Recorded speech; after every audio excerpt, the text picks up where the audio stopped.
Hi book fans, I run several Facebook groups. The main two are Best Book Readers and Katherine Black Reader Group.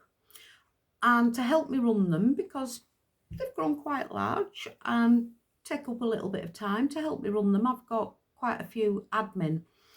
And I've done a lot of reviews for people over the last few years, and I'm doing a little video for every single one of them. Whether I'll ever get to the end, I don't know, because I started at the beginning. But I'm also highlighting certain people that I want to give special plugs to. So I'm going to do a little video for each of my admin, because they work very hard for the groups. They get nothing for it. And I just want to show my appreciation, really.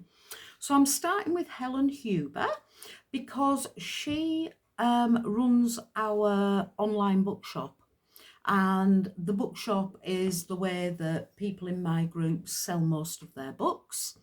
And she posts it every other Friday for us and monitors it and does a lot of work that often goes unrecognised, although the core members appreciate and support her.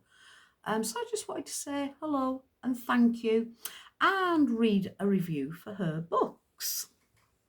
So the book I'm going to review is the first in her trilogy, and it's called A Town Called Epiphany. And this one is review 174, A Town Called Epiphany by Helen Huber. Make this your must-read book of this year. The writing is stunning and the story is so riveting that you need to remind yourself that you aren't actually there. A new author for me, and what a fantastic surprise it was. We begin with a young girl leaving home to take up an inheritance. You can read the family dynamics, but she makes the huge decision to leave her world and family behind in the name of adventure. It's many years before she sees England again. In the late 1880s, you couldn't fly to the USA in a few hours.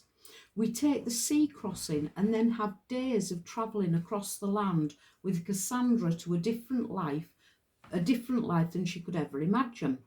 I love anything to do with travel, and the description is sublime. In my favourite part later in the book, Cass is explaining something to an ally across a crowded room. How she does it is astounding. The writing is neither under nor overstated, and it hits just right. The story's epic and holds you captive for the duration. Sounds painful? It isn't. Every word is a joy. We have the Wild West, gunfights and power struggles galore. But as Cass takes on the persona of Wild Cass Devlin and learns to fill her father's boots, the beauty of this story is in the interrelationships. We follow her friendships and her lovers and live through her joy and heartbreak along the way. The author doesn't shy away from difficult choices. There are several life-affirming dilemmas that the characters have to face in this story. Choices can be hard. And then, in a bizarre twist, we have a supernatural element to the story that shouldn't work. What the heck? But it's perfect. The book wouldn't be the same without it. We also have some modern-day descendants of Wild Cass Devlin investigating her story, which ties in with the supernatural elements to segue as smoothly into book 2, which I'm very much looking forward to. There's a lot to this book. An author with more talent than you can cock a gun at, and she is highly recommended. I've since read all 3 books, and they are equally fabulous. Her other book, you've got the 3 in the Epiphany series, and then her other book is The Eternal Traveller. And the opening to that book, it's one of the best first chapters I've ever read, and I don't know why. I don't know why that opening chapter grabbed me so hard, but it really did, and it just carried me into the book and through the book. Helen Huber, fantastic author.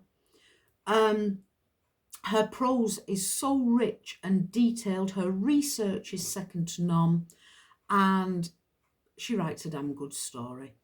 Find her in all the usual outlets on Amazon. Drop her a line. Go and talk to her. She's very, very approachable. Come and join in the group. Best Book Editors, Facebook groups, Best Book Editors, and Katherine Black Reader Group. Don't stammer when you write it down like I just did. Nice chat. Thank you very much.